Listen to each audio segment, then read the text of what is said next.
Hello my dear students. Last हम लोगों ने क्लास में फीमेल रिप्रोडक्टिव सिस्टम हमने प्लांट्स में देख लिया था बहुत अच्छे से। ठीक है, हमने रीजनरेशन, फ्रैगमेंटेशन, यूनिसेलुलर ऑर्गेनिजम्स के अंदर किस तरीके से रिप्रोडक्शन सिस्टम जो मेथड है वो होता है और इस वजह से वो पर्टिकुलर जनरेशन अपने आप को ग्रो ऑन करती है, वो सिस्टम हमने देखा था। अब जो हम देखेंगे that is human reproductive system exactly for male and for female, जिसको हम थोड़ा सा डिटेल में देखेंगे कॉम्पिटेटिव पॉइंट ऑफ व्यू के according. So here we start. सबसे फर्स्ट हम देखेंगे मेल रिप्रोडक्टिव सिस्टम। ठीक है, अब ये पूरी आपके सामने मैंने क्या बता रखी है, आपको हिस्ट्री बता रखी है कि भाई मेल रिप्रोडक्टिव सिस्टम में टेस्टिस प्रेजेंट होते हैं, पेयर ऑफ टेस्टिस। ठीक है, और स्पर्म्स प्रोड्यूस करते हैं। वो जो पर्टिकुलर टेस्टिस है वो स्पर्म प्रोड्यूस करती है, प्लस हार्मोन भी। कौन सा? Testosterone hormone. हार्मोन्स अब आप लोगों को बहुत अच्छे से पता चल चुका है, टेस्टोस्टेरोन हार्मोन मेल में प्रोड्यूस होते हैं। कब प्रोड्यूस होते हैं ये हमने हार्मोन एंडोक्राइन सिस्टम के अंदर देख लिया था। ठीक है, टेस्टिस बॉडी से बाहर एब्डोमिनल कैविटी में नीचे की तरफ, बाहर की तरफ लोकेटेड होते हैं और एक सैक बॉडी से, ठीक है, एक मस्क्यूलर सैक से कवर्ड होते हैं जिसको कि स्क्रॉटम कहते हैं। ठीक है, ये जो पर्टिकुलर टेस्टिस है वो एपिडिडाइमस से कनेक्ट होती है, एक तरीके की फाइन ट्यूब्यूल होती है जिसको कि वासा एफरेंसिया कहते हैं। Epididymis coiled tube like structure होती है जो टेस्टिस के साथ बहुत फॉर्मली अटैच्ड होती है।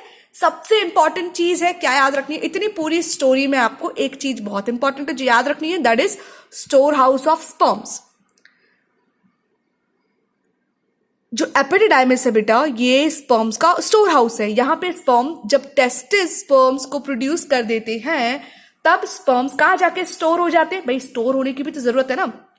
भाई एक इंडस्ट्री होती है, वहां पे एक यूनिट होती है मैन्युफैक्चरिंग यूनिट, एक होती है स्टोर यूनिट। तो मैन्युफैक्चरिंग यूनिट पे तो सिर्फ मैन्युफैक्चर ही हो रहा है ना, वहां पे मैन्युफैक्चर करके स्टोर तो कर नहीं सकते, जगह ही नहीं है इतनी, तो स्टोर करने के लिए स्टोर हाउस अलग होते हैं। तो ऐसे ही टेस्टिस क्या है, मैन्युफैक्चरिंग यूनिट है, वहां पे टेस्टिस स्पर्म्स बनते हैं। अब स्पर्म्स को स्टोर भी तो कहीं जाके होना है ना, तो दैट इज एपिडिडाइमस, जहां पे स्पर्म्स स्टोर होते हैं, जहां पे स्टोर होके इनको न्यूट्रिशन मिलता है और वो मैच्योर होते हैं और इनके अंदर मोटिलिटी भी आती है। मोटिलिटी का मतलब वी नो दैट कि स्पर्म्स क्या होते हैं, फ्लूइड लाइक मटेरियल के अंदर मूव करते हुए जाते हैं ना, तो जैसे स्नेक मूवमेंट करता है इस तरीके से मूव करके, ड्रैग करके मूव करते हैं।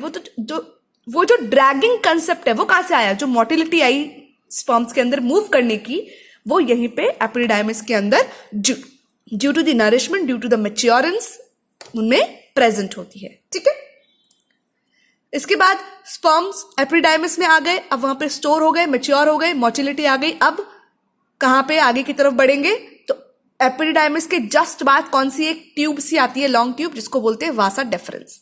ठीक है, उसको हम स्पर्म डक्ट भी बोल सकते हैं क्योंकि उसी पर्टिकुलर वासा डेफरेंस से ही स्पर्म्स क्या होते हैं, आगे की तरफ मूव ऑन करते हैं सेमाइनल वेजाइगल के अंदर, जहां पे फर्दर नरिशमेंट मिलती है एंड वो वहां जाके दोबारा से स्टोर हो जाते हैं। ठीक है, यूरिथ्रा इज इंक्लूड। अब उसके बाद आगे वासा डेफरेंस कंप्लीट हो गई। ठीक है, अब जो आगे जो particular tube like structure move कर रहा है दैट इज यूरिथ्रा। यूरिथ्रा कहां ओपन करता है, पेनिस में। ठीक है, पेनिस के बिल्कुल एट द एंड एक ओपनिंग होती है जिसको जेनाइटल पोर कहते हैं, वो एक स्किन से कवर्ड होती है। ठीक है, वहां पे कई सारे ग्लैंड्स प्रेजेंट होते हैं, seminal vesicle, prostate gland, Cooper gland, वो सब स्पर्म्स को क्या देते हैं, नरिशमेंट देते हैं। ठीक है, ये सब मैं आपको दोबारा इस डायग्राम में देखकर बताऊंगी। एक बार फिर भी हम इसको देख लेते हैं। टेस्टिस का जो शेप है वो कैसा होता है, ओवल होता है, सर्कुलर नहीं होता है। 4 to 5 सेंटीमीटर लॉन्ग होती है, 2 to 5 सेंटीमीटर वाइड। ये देखिए, ठीक है, इसकी अगर हम लेंथ हाइट देखें तो that is 4 to 5 centimetre from here. ये जो हाइट है दैट इज 4 to 5। इसकी जो विड्थ है वो 2 to 2.5 to 3 सेंटीमीटर होती है। ठीक है, और थिक कितना होगा, उसकी जो थिकनेस है वो 3 सेंटीमीटर होती है। टेस्टिस एक डेंस टिश्यू से कवर्ड होते हैं जिसको कि ट्यूनिका एल्बुजिनिया बोलते हैं। ये जो टेस्टिकल है इसके ऊपर एक बहुत मोटी सी लेयर होती है, कवरिंग होती है, जिसको कि ट्यूनिका एल्बुजिनिया बोलते हैं। स्क्रॉटम के अंदर जो मैंने आपको बताया, स्क्रॉटम एक मस्क्यूलर सैक है, बोरी जैसा स्ट्रक्चर है जिसने टेस्टिस को कवर्ड करके रखा हुआ है और बॉडी के बाहर प्रेजेंट होती है। इसकी जरूरत क्या है, क्योंकि ये स्पर्म्स को प्रोड्यूस करने के लिए एक ऑप्टिमल टेम्परेचर प्रोवाइड करती है।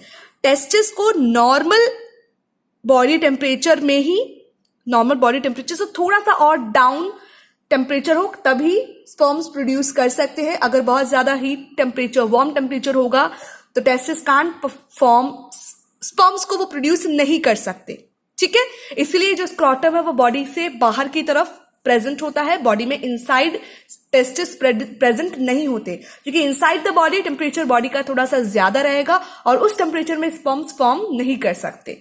ठीक है, ये देखिए अब आप डिटेल स्ट्रक्चर यहां पे देखिए। This is the testis, fine. ये टेस्टिस आपको दिख रहा है, इसके ऊपर जो लेयर है this is called tunica albuginea. Testis के जस्ट ऊपर आपको एक मोटी सी ट्यूब दिख रही होगी, दिस इज कॉल्ड एपिडिडाइमिस। बहुत सारी कलेक्टिव ट्यूब्स का गुच्छा होता है ये। टेस्टिस में से बहुत सारी वासा एफरेंसिया निकलती है और वो एफरेंसिया एक साथ जाके एक मोटी सी ट्यूब बन जाती है। लाइक ऐसा नहीं जैसे कैपिलरीज है, बहुत सारी कैपिलरीज मिली और उन्होंने क्या बना ली, एक ब्लड मोटी सी वेजल बना ली, सेम वैसा ही है। टेस्टिकल के अंदर बहुत सारी फाइन ट्यूब लाइक स्ट्रक्चर होता है जिसको कि वासा एफरेंसिया कहते हैं। वह सारी की सारी एफरेंसिया मिलकर क्या बन जाती है, एपिडिडाइमिस। ठीक है, यहाँ पे आके स्पर्म स्टोर हो जाते हैं। एपिडिडाइमिस फिर फर्दर आगे बढ़ती है और एक और लंबी सी ट्यूब बना देती है जिसको बोलते हैं वासा डेफरेंस। इसको स्पर्म डक्ट भी बोलते हैं क्योंकि इसी के थ्रू स्पर्म क्या हो रहे हैं, देखो आगे की तरफ फ्लो कर रहे हैं। ठीक है, ये देखिए अब ये वासा डेफरेंस फर्दर आगे मूव कर रही है, कहां पे, seminal वेजाइकल। This is the seminal वेजाइकल। यहाँ पे प्रोस्टेट ग्लैंड और इसके जस्ट ऑपोजिट में ही कूपर ग्लैंड भी प्रेजेंट होती है। ये तीनों ग्लैंड क्या करती हैं, जो सीमन जो स्पर्म आ रहा है उसको नरिशमेंट प्रोवाइड करती है। ठीक है, क्लियर। ये ब्लैडर है, देखो ये यूरिनरी ब्लैडर है जिसमें यूरिन इकट्ठा होता है, ठीक है, स्टोर होता है। अब यहां से स्पर्म्स मूव ऑन करके प्रोस्टेट ग्लैंड से उनको नरिशमेंट मिल गई, मूव कर रहे हैं। ये देखो यहाँ पे this is the outer region of the penis and this is urethra. ठीक है,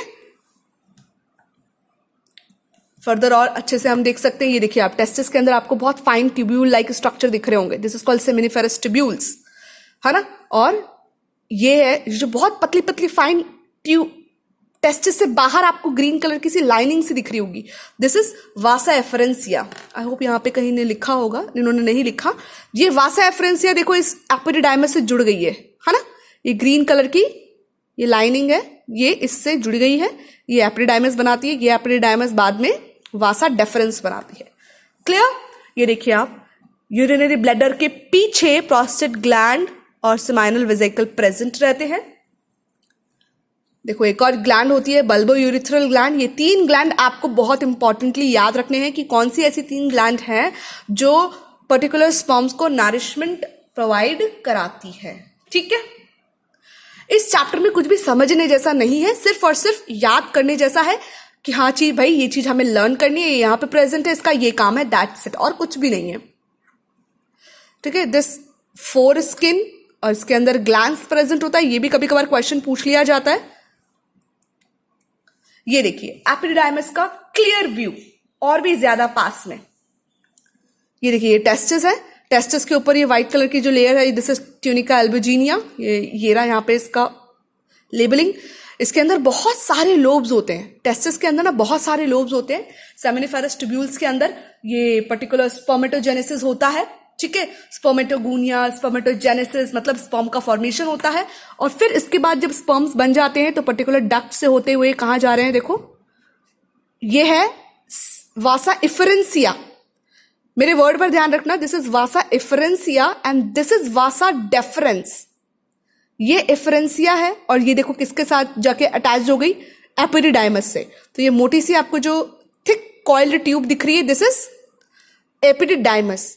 एपिडिडाइमस और टेस्टिस को किसने अटैच कर रखा है, वासा इफरेंसिया ने। ठीक है, इस लेबलिंग से कंफ्यूज नहीं होना, इससे हमें कोई मतलब नहीं है, हमें याद रखना है वासा इफरेंसिया। फाइन, ये एपिडिडाइमस है, ये एपिडिडाइमस की देखो फर्दर कॉइल्ड ट्यूब जा रही है, दिस इज वासा डिफरेंस। ठीक है बच्चा, कौन कौन सी ग्लैंड एसोसिएट है, देखो prostate gland, seminal vesicle and Cowper's gland. ये चीज इंपॉर्टेंट याद रखनी है कि ये क्या प्रोवाइड कराती है, किसको, स्पर्म को। Prostate gland calcium, enzymes, hormone, citric acid provide करती हैं। सेमाइनल वेसिकल फ्रक्टोज सिक्रीट करता है। फ्रक्टोज नॉर्मल सी बात है, ग्लूकोज फॉर्मेशन करेगा, एनर्जी मिलेगी स्पर्म को। Cowper's gland alkaline fluid secrete करता है, जिस वजह से उसका अल्कलाइन नेचर मेंटेन रहता है। ठीक है, तो ये सब मिलकर स्पर्म को नरिशमेंट प्रोवाइड करती है। अभी सीमेन किसको बोलते हैं? द पर्टिकुलर लिक्विड मटेरियल, ऐसा लिक्विड सब्सटेंस जो कॉइटस के दौरान, रिप्रोडक्शन के दौरान मेल स्पर्म्स में, मेल पेनिस में से रिलीज होता है। किसमें? फीमेल बॉडी के अंदर। ठीक है, that is whitish colour of fluid होता है, जिसको हम सीमेन कहते हैं।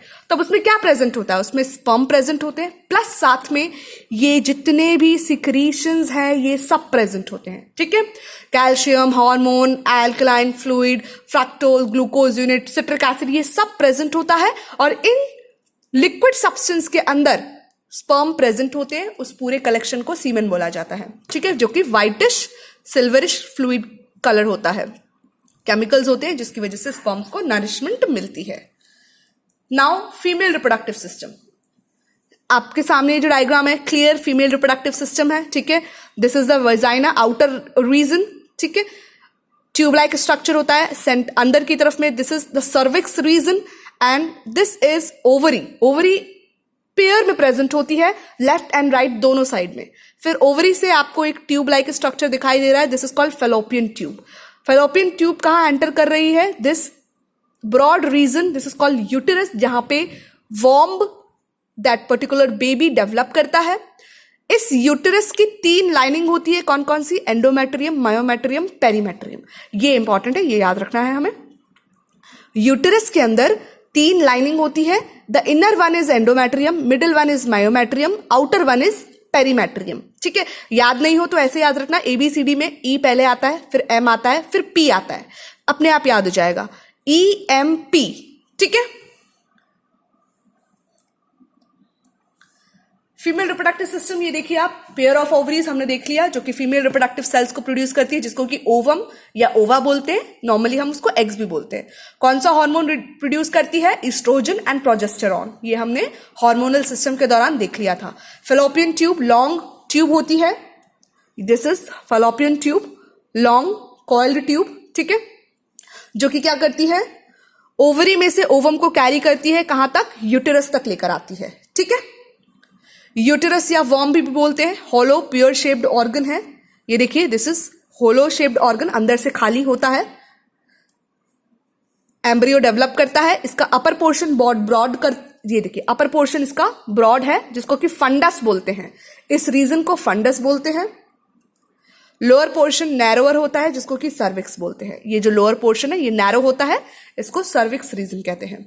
इसके बाद इनर लाइनिंग मैंने आपको बता दी, endometrium, middle one is myometrium, outermost is perimetrium. ठीक है, वेजाइना, सर्विक्स की जो आउटर ओपनिंग होती है, ट्यूब्यूलर होती है, उसको हम वेजाइना बोलते हैं।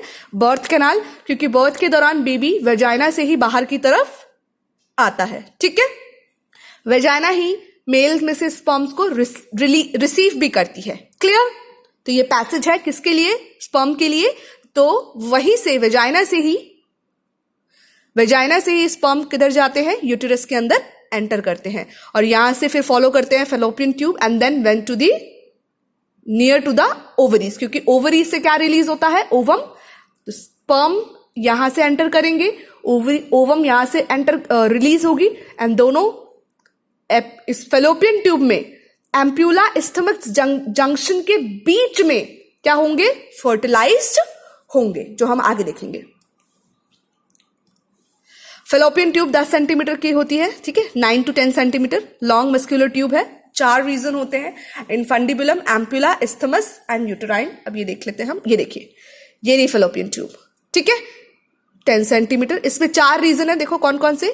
सबसे पास में ओवरी के जो सबसे पास वाला रीजन है, दिस इज कॉल्ड इनफंडिबुलम। इसके बाद जब हम आगे की तरफ बढ़ते हैं तो this is ampulla region, this is ये ampulla and this is the isthmus junction and this one is the uterine region. Fine, तो ओवम यहां से रिलीज किया, स्पर्म यहां से एंटर किया। कभी भी फर्टिलाइजेशन यूटेरस के अंदर नहीं होता। ठीक है, ना ही इनफंडिबुलम में होता है, ये आपको याद रखना है।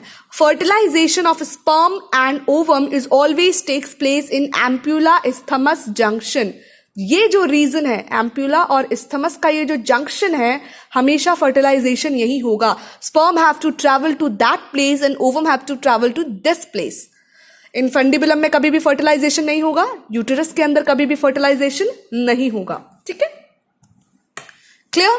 इनफंडिबुलम फनल शेप, यहाँ पे फिंगर लाइक प्रोसेस होते हैं जिसको कि फिम्ब्रियाई कहते हैं। ये फिम्ब्रियाई है, जो हमने सीलिएटेड एपिथेलियम पढ़ी थी ना, तो ये फिम्ब्रियाई किससे बनी है? सीलिएटेड एपिथेलियम में फिंगर लाइक प्रोसेसेस होते हैं जो कि इस ओवम को कलेक्ट करने में हेल्प करती है। ये देखिए आप वॉल्स को और क्लियर देख सकते हैं।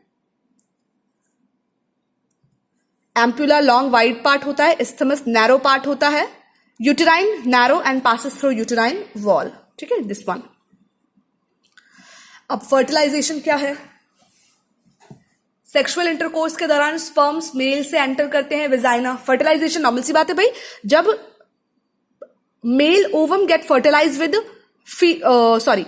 Mail sperm when fertilise the female ovum, this process is called fertilisation. अब ऐसा तो है नहीं ना कि भाई स्पर्म आ गया, ओवम आ गया, फर्टिलाइज हो गया, आगे पीछे की प्रोसेस भी तो पढ़नी पड़ेगी ना। तो सेक्सुअल इंटरकोर्स के दौरान स्पर्म्स एंटर करते हैं मेल बॉडी से वेजाइना में, फीमेल बॉडी के अंदर, ठीक है। ओवम फीमेल बॉडी में जब रिलीज होता है तो 12 to 24 आवर्स, मतलब आप मान सकते हैं कि 1 से 2 दिन तक वो प्रेजेंट रहता है। कहां पे? इस पर्टिकुलर फैलोपियन ट्यूब में, ठीक है। स्पर्म रीच करते हैं ओविडक्ट, ये जो है फैलोपियन ट्यूब, इसको ओविडक्ट भी बोलते हैं। स्पर्म रीच करते हैं कहां पे? ओविडक्ट में। One sperm fuses with an ovum and forms a zygote. ये आप लोगों को पता है। Once a time sperm के सीमन के अंदर lakhs of sperms present होते हैं, but only one lucky sperm होता है जो ओवम को फ्यूज करता है, ठीक है। और जब ये फ्यूज हो जाते हैं देन क्या बनता है? जाइगोट। एंड एग्जैक्टली इसी सिचुएशन को फर्टिलाइजेशन कहते हैं। जाइगोट होने के बाद में वो धीरे धीरे फैलोपियन ट्यूब में, इस पर्टिकुलर फैलोपियन ट्यूब में जाइगोट है वो डिवाइड होने लगता है और एम्ब्रियो में डेवलप होने लगता है, ठीक है। तो zygote start developing in fallopian tube and forms embryo. ये एम्ब्रियो यूटेराइन वॉल में जाता है और इम्प्लांट हो जाता है, जिस प्रोसेस को हम इम्प्लांटेशन कहते हैं। ये देखो आपको इस पोजीशन में आपको एक हल्का सा डॉट दिख रहा होगा, इसका मतलब क्या है? ये इम्प्लांटेशन की प्रोसेस है। ये जाइगोट आया, एम्ब्रियो बन गया यहां तक। अब ये एम्ब्रियो इस यूटेराइन वॉल के अंदर क्या हो गया? ये यूटेराइन की वॉल है, ठीक है, ये एम्ब्रियो है और ये एम्ब्रियो इस वॉल के अंदर एम्बेडेड हो गया, ठीक है। अब इसके ऊपर वॉल क्या होती जाएगी? अटैच्ड होती जाएगी, इस एम्ब्रियो को कवर कर लेगी। इस एम्ब्रियो को न्यूट्रिशन कहां से मिलेगा? मदर्स के ब्लड से, जो कि प्लेसेंटा। नॉर्मल सी बात है भाई, इस एम्ब्रियो के ऊपर लाइनिंग बनती चली जाएगी और अंदर क्या बन जाएगा? प्लेसेंटा। प्लेसेंटा के अंदर किसकी कौन सी कैपिलरीज आएंगी? ब्लड वेजल्स की। किसकी होती है? मदर की होगी। भाई मदर के वॉर्म के अंदर है तो ब्लड कैपिलरीज भी मदर से आएंगी, ठीक है। और इस पर्टिकुलर डेवलपमेंट को 9 मंथ लगते हैं। ह्यूमन के अंदर जो गेस्टेशन पीरियड है, गेस्टेशन पीरियड बोलो या जेस्टेशन पीरियड बोलो, वो ह्यूमन बीइंग का 9 मंथ होता है। Each and every human animals का अलग अलग होता है, ठीक है। जैसे कि एलिफेंट की बात करें तो इट इज अबाउट 12 मंथ्स। ये देखिए एम्ब्रियो का डेवलपमेंट, ये देखिए ओवरी है, इसमें से ओवम रिलीज हुआ ये, और ये देखिए यहीं पे आके स्पर्म फ्यूज करे, जाइगोट बना। अब ये देखो जाइगोट 2 स्टेज, अभी तक सिंगल सेल थी, अब हाफ क्रोमोसोम इसके मिले, 2 सेल डिवीजन हुआ, 4 cell division, 8 cell division, 16 cell division, 32 cell division, embryo बनना स्टार्ट। ये देखिए यूटेराइन की वॉल के अंदर ये क्या हो गया? एम्बेडेड हो गया। This process is called implantation, clear. अब ये देखिए धीरे धीरे धीरे धीरे this embryo will develop into a proper human being baby, ठीक है। और यहाँ पे इसके बाहर ये जो आपको रेड कलर की जो दिख रही है ये सब प्लेसेंटा है। और यहाँ पे देखिए आप ये ब्लड वेजल्स, जो कि मदर की ब्लड वेजल्स है प्लेसेंटा में, और यही अम्बिलिकल कॉर्ड से जुड़ी हुई है। ये पर्टिकुलर अम्बिलिकल कॉर्ड बेबी से जुड़ी हुई है उसके एब्डोमिनल रीजन से, और इसी के थ्रू बच्चे को नरिशमेंट मिलता है। क्लियर बच्चा? तो अभी के लिए इतना। नेक्स्ट आपको मैं फर्दर इसके बारे में नेक्स्ट क्लास में बताऊंगी, मतलब मेरे नेक्स्ट लेक्चर में बताऊंगी।